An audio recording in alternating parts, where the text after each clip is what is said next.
Hey guys, if you want, don't look at my exterminator bill. If you want a blast from the past, go through your recipe collection. I bet a lot of y'all like me and you forget what you have. These are things that I bought over the years when I saw in the grocery store. And then these are like gifts. Y'all remember these old cookbooks from clubs and stuff? Well, I was looking for something to make. I had 2 steaks and I wanted to slice them up into steak strips and make like a stir fry. I went through all of these. I couldn't find anything for like pepper steak. And the closest I found was in this. But look how awful dirty this is. This is Texas Taste Treasures, the Texas Extension Homemaker Association, 1982. And it says December 20th, 1982 to Beatrice with love from mother. So this was to my mom, Frankie Beatrice White, from her mom, Eva Toomer Little Fry. Toomer's her maiden name. Little is her first husband, and Mr. Fry was her second husband after Grandpa Little passed away. But these things, you go through here and you see some things that was actually used. There's some pages stuck together, but man, what a blast from the past. Let's see, elegant eggplant.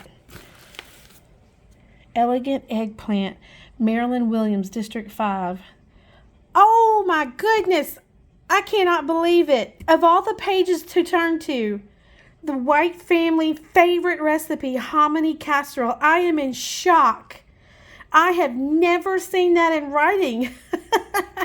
Y'all, I'm sure y'all are very familiar with this recipe. Oh my goodness. Let's see. The original one that the family uses does not have red pepper in it. Or the chilies are in the jalapeno cheese whiz that I use, but let's see, milk, butter, my goodness, let's see, I don't see the Fritos that the original calls for. That is crazy of all the recipes to turn to. Let's see, beef and biscuit casserole, Audrey Guerrero, Hearst Club President, Tarrant County. Enchilada casserole. Now this is 82, 92, 02, 12, 20, 42 years ago. Let's see. Beignets from Alta Jackson. Hearty casserole. Chop suey casserole. I'm trying to find a page that's sticking together that tells me that we probably use that recipe a lot. Let's see. This one's kind of dirty. Perfect pecan pie. I doubt we ever made that. Seriously. This is a really dirty page. Whipping cream cake, comfort cake, 3-layer prune. No, hummingbird cake. We did make this. I remember, Mom, we went to like 3 different stores to get all the ingredients for this, but I remember it having a lot more ingredients than that. But she's got stuff wrote down here. But this was an all-day affair making this hummingbird cake. And because it was an all-day affair, I'm sitting here assuming it was very, very difficult. So I'm moving the camera super slow so nobody gets whiplash. Oh, rice is done. Thanks a lot, y'all. You almost made me burn the rice. Way to go. So I'm going to leave that there so that it cooks, because I always make perfect rice. My rice is delicious. Just ask my niece, she'll tell you. And so I found a recipe in that book. It was called Elegant Pepper Steak, and it included cream of mushroom soup. I was not about to do that, but I sliced up 2 steaks into thin strips. I sauteed them. All the juices were coming out. Then I threw in a whole chopped onion. And then after that, it cooked for quite a while. Then I threw in a lot of sliced mushrooms, fogging up the camera. And then I poured over it something new that I've only used a couple times. I was influenced to buy this, if you know what I mean. Somebody was using this brown gravy mix. So as you can see, when I added this to the pot, I made a huge mess. I got it poured off. Got most of it picked up. But anyway, that's what I'm having tonight. My niece said she can't wait to have it because I cook delicious food. So Let's taste this rice. I don't even need to because it's always perfect. Don't burn my tongue. Don't burn my tongue.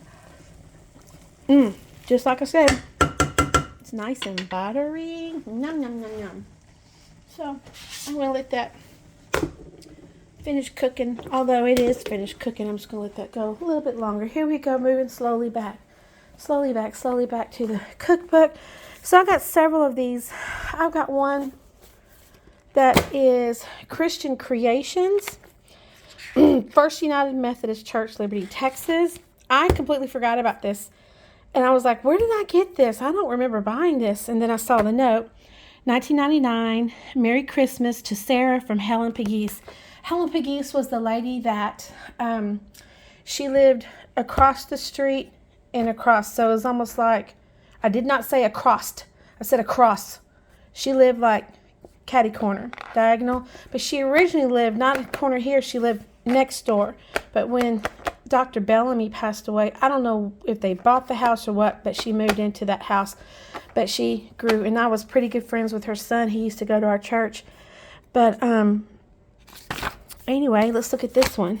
Let's see, Texas crabgrass, stuffed mushrooms, Trifine Middleton, surprise cheese spread, Helen Rowe. Looky here. Tortilla Stack-Ups by Charles Fisher III. Texas Caviar by Mildred Smith. Hominy. Are you kidding me? This is a date. Y'all go out and buy your lotto tickets right now. This is amazing. I cannot believe this. I'm sitting here thinking this was such a unique recipe. But here it is again. It is almost exact to the other one. I just, like the other one, I don't see the Fritos. They don't know what they're missing. Oh my gosh, I am shocked. Oh my gosh, Onion Bake by Dottie Warren. Oh, she was my favorite teacher ever. This woman, I loved this woman. Most of y'all watching this video are friends or family, and y'all know this woman. If you don't know this woman, she was my first grade teacher. And I think it says a lot. Well, no, I don't want to say that because that makes me sound obnoxious. And y'all know I'm not obnoxious. Not at all. But when I was in first grade and she was my teacher, I was so quiet and so shy. I think this was inward thoughts of mine because I was so very shy. But inwardly, I don't think I was anxious, but it was a lot going on. The classrooms were full. It was a lot of kids. And I guess in perspective, I would compare it to my mom with 4 kids. And my mom always seemed so exasperated and anxious with 4 kids. But going to school in my first grade, I remember it was just so calamitous. It was so many kids. And Miss Warren had us all in check. Now keep in mind, this woman had 1 arm.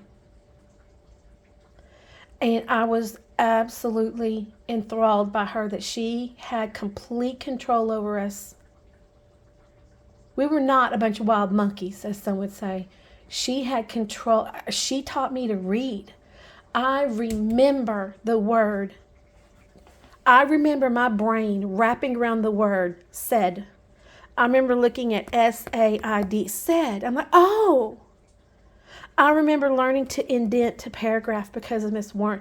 I remember she had the most incredible bulletin board displays. My favorite one was Easter, and it was this big wall mural. I think it was plastic, like an image printed on plastic, and she rolled it out, I think. But it was an egg decorating warehouse, and all these colorful eggs were rolling down conveyor belts and popping into little carousels and little Ferris wheels and being dunked into coloring and dunked into sprinkles. And I would trace my finger as high as I could and follow that. But I didn't realize it then, but I realize now. I would exasperate my mom so much because she would come to pick me up second and third grade. And I wouldn't be out there waiting because even though I was no longer in Miss Warren's class, I would circle back to her class and just sit there and talk. And I just loved her so much. And in later years, when MySpace became a thing, and all my classmates were reconnecting and we were talking regularly, somebody brought her up. And so I kind of looked around and I found where she was living, and I mailed her a letter. And she wrote back. As a matter of fact, she wrote the nicest letter back. And a couple Christmases after that, she mailed me Christmas cards with these long messages wrote through it. I'm so glad I flipped open this book. It's nice to have memories of wonderful people that were in your life. But she went on to be the curator? I can't remember the word for it. She did something for the LBJ Presidential Library. And she was like up there. I mean, she wasn't like, a book replacer, shelf replacer. She was like high on totem pole. Like, she had a magnificent career. After being a wonderful teacher, she moved on. But, and she's passed away. Gosh, she was elderly even when I was talking to her by messages. But, man, of all the pages to turn to, that famous family recipe that my family loves, and there was a time when we fought over who got to make it and provide it for the family get-togethers. Let's see, Aunt Faye's All Brand Rolls by Sarah Minter. Blueberry Buttermilk Biscuits by Nan Forney. Ooh, Mousse Cake by Faye Sitton. Well, that's a nice little blast from the past. I got another one in here. First Assembly of God Women's Ministry, Liberty, Texas. Let's see, the inspiration of God's Word, the deity of Jesus Christ. Let's see, I don't reckon. Oh, Frank Liddell. Oh, love him. He's a good friend. So this is where I got this book from. This is my good friend. She was my next door neighbor most of my life, and I'm at her house once a month. Love her. I'm doing something shady with her right now. I know her. I see her once a month at Beverly's house. I love this. Oh, wow. Let's see what I turn to. Let's see if I find hominy casserole. Glorified Cauliflower, Suzette Shields. Let's see. We got Margie Jacobs, Betty Weems. She was a wonderful lady in my church. Loved her. Matter of fact, I see her daughters once a month at Beverly Hilton's house. Margie Liddell. That was Frank Liddell's wife. We loved her. She played piano at my church. Jello Cake by Nancy Katosh. She lived behind me, on the street behind me. She was a good friend too. So I guess a lot of these people moved from this church to, it was Maranatha, then it turned to Cornerstone. But that was a long time ago. Anyway, that's where we is. That's where we be. Ow! Goodness, the lid got hot. But I'm just trying to cook this down and let this gravy become gravy. Give me gravy. Give me gravy. Anywho, it's Monday. And oh my God, it has been a week. Whew. Anyway, that's all I got for y'all. Y'all have a wonderful week. I'll talk at you later. Bye-bye.